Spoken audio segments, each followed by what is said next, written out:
स्वागत है दोस्तों आप सभी का revenge of the steel fang के एपिसोड 15 में। एपिसोड की स्टार्टिंग होती है 7 साल बाद वास्करविल्स के ट्रेनिंग ग्राउंड से, जहां पर हम एक बहुत ही बड़े मॉन्स्टर को देखते हैं जिसका सामने कुछ लड़के भी तैयार खड़े थे।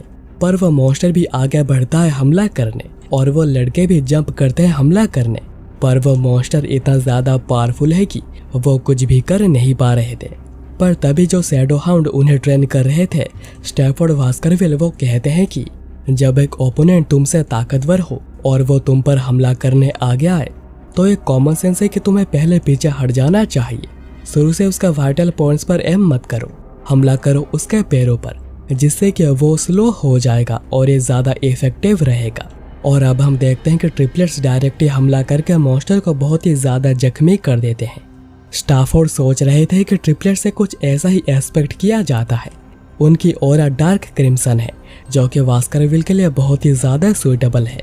स्टैफोर्ड फिर कहते हैं सभी ने बहुत ही अच्छा काम किया है और इसी के साथ ही तुम सभी लोअरिंग सोर्ड एक्सपर्ट्स बन चुके हो, master of the first Baskerville technique. अभी के लिए हम 7 साल का ट्रेनिंग को बिल्कुल यहीं पर खत्म करते हैं।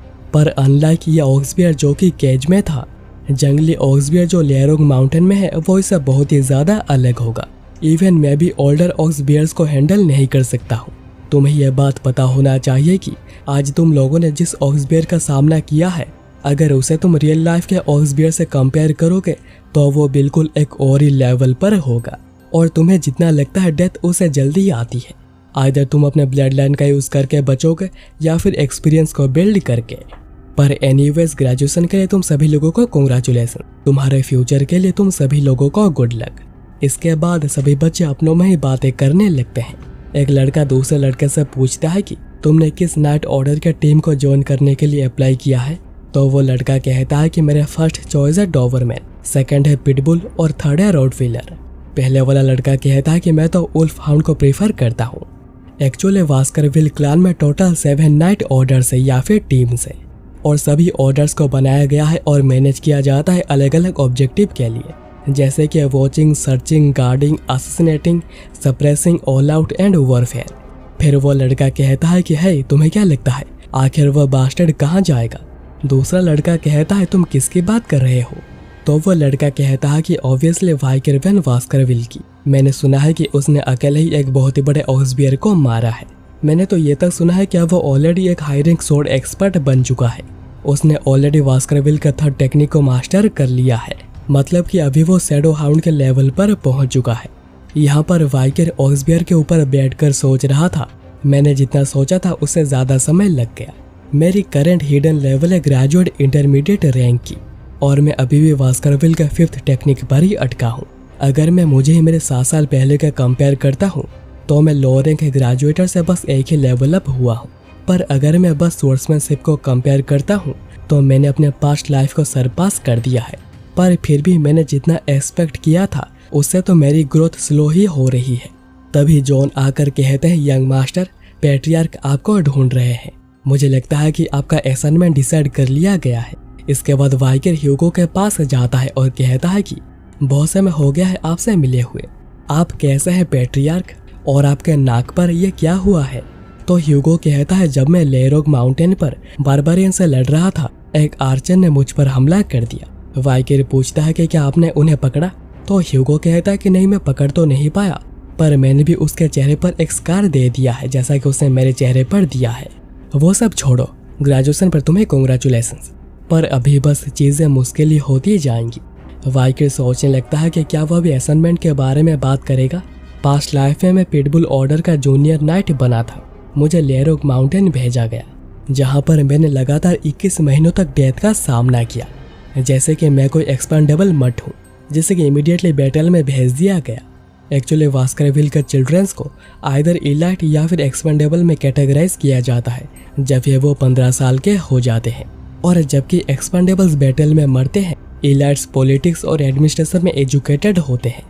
और बहुत से डेथ एनकाउंटर से बचने के बाद एक्सपीरियंस्ड एक्सपेंडेबल्स को इलाइट्स का गार्ड बना दिया जाता है और इलाइट समय के साथ पॉलिटिक्स और एडमिनिस्ट्रेशन करते हुए मैच्योर होते हैं। वास्करविल में हमेशा से ही 5th टेक्निक एग्जिस्ट करती है ताकि इलाइट्स इसे सीखकर एक्सपेंडेबल्स को कंट्रोल कर सके और उनके साथ घंटों तक रियल लाइफ बैटल कर सके और खुद की एक्सपीरियंस बढ़ा सके। और इसी वजह से वाइकर पास्ट लाइफ में बस 4th टेक्निक तक ही सीख पाया था। वाइकर अब सोच रहा था कि क्योंकि मैं एक इलेजिटिमेट चाइल्ड हूँ, ह्यूगो मुझे कभी इलाइट्स का कोर्स लेने नहीं देगा। ह्यूगो तब कहता है, बेटे तुम पार्लियामेंट के लोअर हाउस को ट्राई क्यों नहीं करते। ये सुनकर वाइकर चौंकते हुए कहता है, क्या पार्लियामेंट का लोअर हाउस, क्या आपका मतलब। ह्यूगो कहता है, पार्लियामेंट का लोअर हाउस वास्करविल क्लान के रीजनल एडमिनिस्ट्रेशन, लेजिस्लेचर और लॉ एनफोर्समेंट में असिस्ट करता है। इसी के साथ बिजनेस को देखना और रीजन पर नजर रखने जैसे काम भी लोअर हाउस का ही होता है। आसान भाषा में कहूँ तो वो क्लान के बहुत छोटे और बड़े मैटर को मैनेज करते हैं। वाइकर मन में कह रहा था, ह्यूगो ने मुझे सिलेक्ट किया है एक इलेजिटिमेट चाइल्ड को एक इलाइट कोर्स के लिए। ह्यूगो आगे कहता है कि तुम्हारे अचीवमेंट्स किसी भी बच्चे से बढ़कर हैं, जिसे कि बस 10 साल में जीनियस का टाइटल दे दिया गया था। तो ये सब कुछ बस उसी का ही रिजल्ट है। और तुम्हारा पोस्ट होगा अंडरडॉग सिटी में deputy console. Currently both console और डेप्यूटी कंसोल की पोस्ट खाली पड़ी है। क्या तुम इसे ट्राई करना चाहोगे।